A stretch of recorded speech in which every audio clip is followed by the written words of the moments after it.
Hello, hello, hello. It is I, the Rambler, and we're back at it again with a new video. For this is something I've been thinking about for a while, and I don't know if it's been done before. All I know is I like to do this, and I'm throwing in a little twist to it. So, sort of explain. First and foremost, this is CK3, Crusader Kings III. Great game.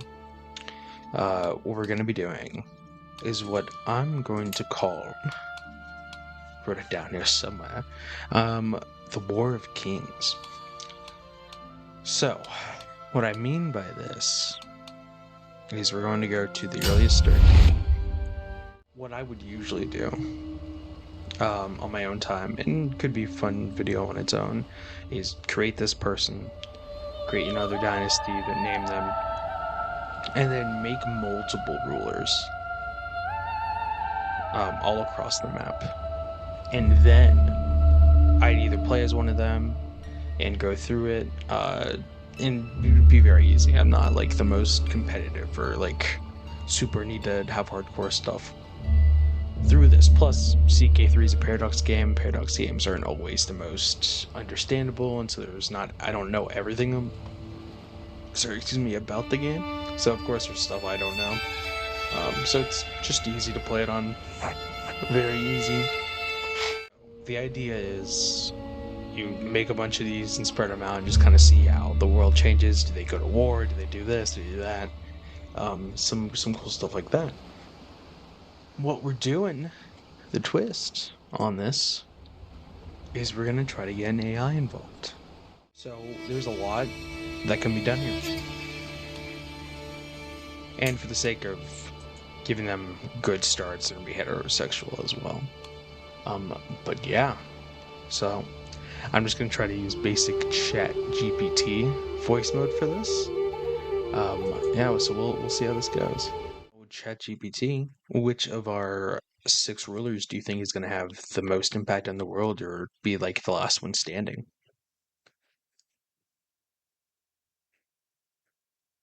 I'm excited to see how these rulers shape the world too. Based on the traits and settings, I'd say Batu, the shadow hand of the Shadun dynasty, has the potential to be the most impactful.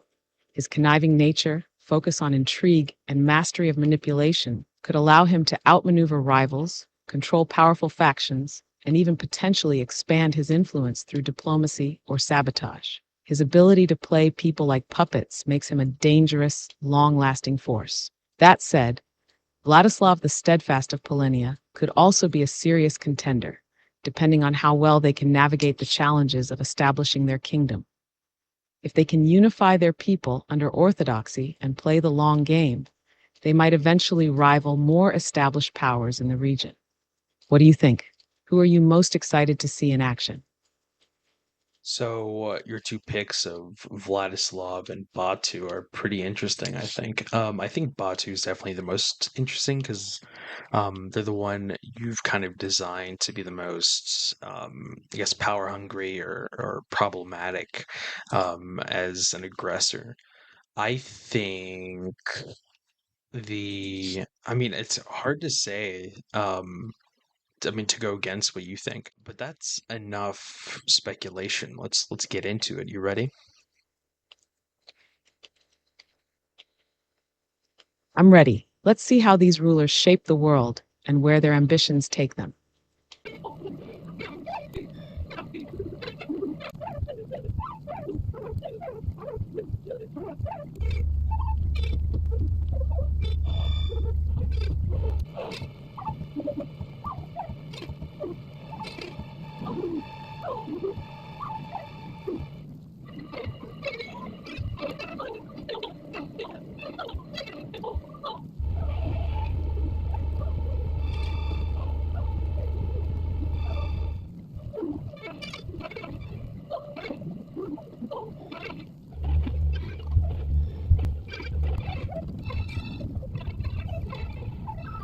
All right. So we're at 967. It has been exactly 100 years. Let's go ahead and check out how everyone's looking now. We go over to Iceland with the Heliodoros, and Jarl Alexios the Enlightened the Second, the Shy of the island, is just continuing his family legacy of just completely staying in Iceland, not moving past it, not doing much else. Seems like the Heliodoros have fully embraced isolationism at this point, a whole century, and they've just been holding down their island, not making any moves. Maybe it's a strategy for survival, or maybe they just don't have the ambition to expand.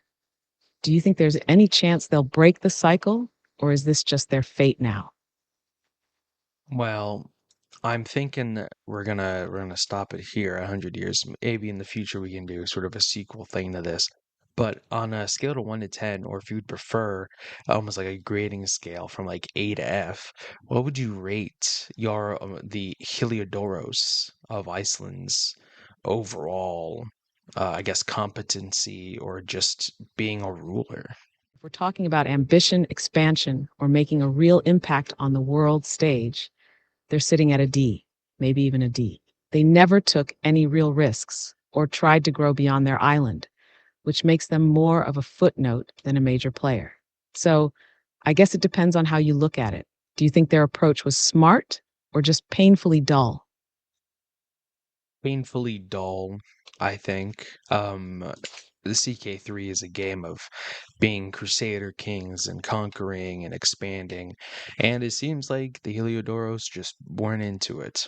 Moving on to England, Conrad the Valiant is still alive at the age of 116, and he has his alliance with Alba, and well, actually, no, Alba is no longer allied with them. So maybe in the future they could have taken Alba, but for now, the MacTavish of Conrad the Valiant of England has taken, I would say, about half of the British Isles and a little county in Brittany. How would you rate them?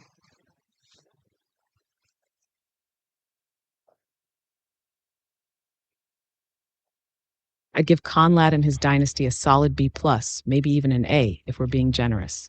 He expanded well, taking about half the British Isles, which is no small feat. The little foothold in Brittany shows at least some ambition beyond the Isles, even if it didn't go anywhere major. The fact that he's still alive at 116 is wild, but if he was more aggressive earlier in his reign, he probably could have united all of Britain. So I dock points for not finishing the job, but overall, way more impressive than Iceland. What do you think? Does he deserve the A, or should we keep it at a B plus? I would say B plus. Moving on to the smallest one, Navarra. Despot Jimeros of Navarra of the De Oro Plata.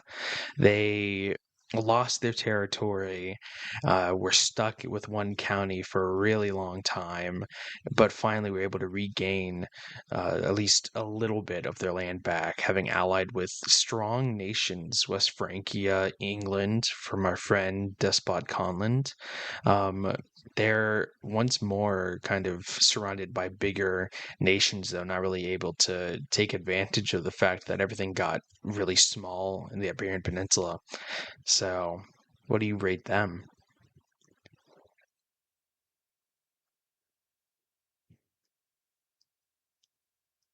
I'd probably give them a C.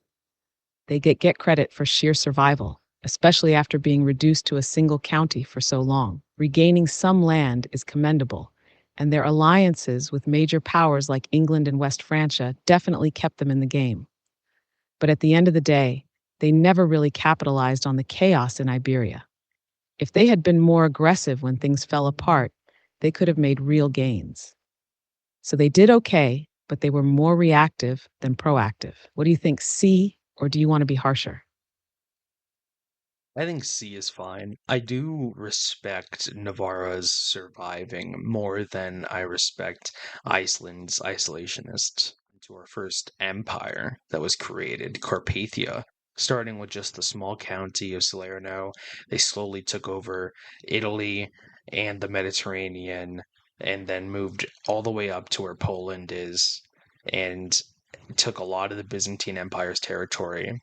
Just a huge victory in a lot of ways.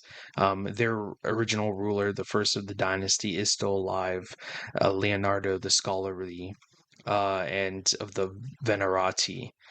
So, how would you rate them?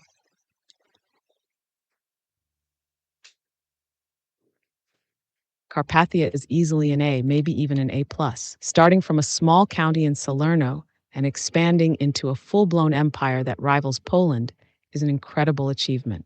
They conquered Italy, dominated the Mediterranean, and even took major chunks of Byzantine territory. The fact that Leonardo the Scholarly is still alive, having guided them through all of this, only adds to their legend. They weren't just strong militarily, they also lasted under stable leadership, which is impressive. I think they set the standard for what a great dynasty looks like in this run. Would you say A plus or just an A? I would say A plus, especially now that you kind of look at it. He very much is attacking Poland, and Poland's a big player in this.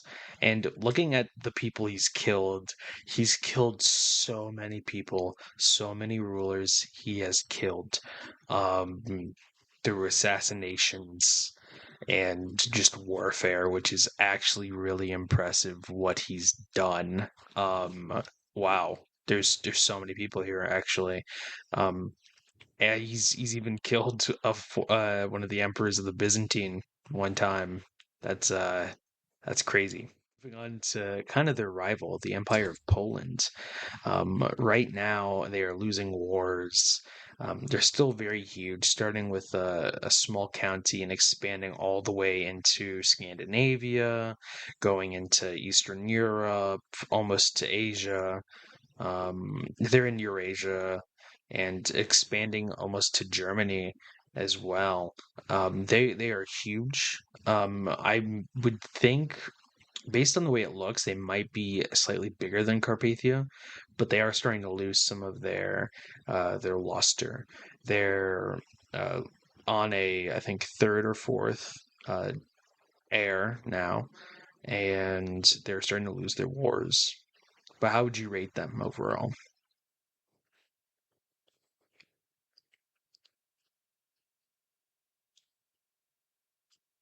I'd say an A, maybe an A. Their expansion was undeniably impressive, and at their peak, they were one of the strongest empires in the world. But the fact that they're now struggling and losing wars makes it clear that their foundation might not be as solid as Carpathia's. Moving on to what is the most successful and the biggest empire, Mongolia. Now, King Batu's dynasty, the Shadun, started out with a small county and then expanded to and finally made complete borders with Mongolia, took over Mongolia basically, and then expanded even further, going super far down south of their territory, going west. I mean, they are the biggest and the most successful. And it seems the dynasty has kept it together and has increased in their territory as well. How would you rate them?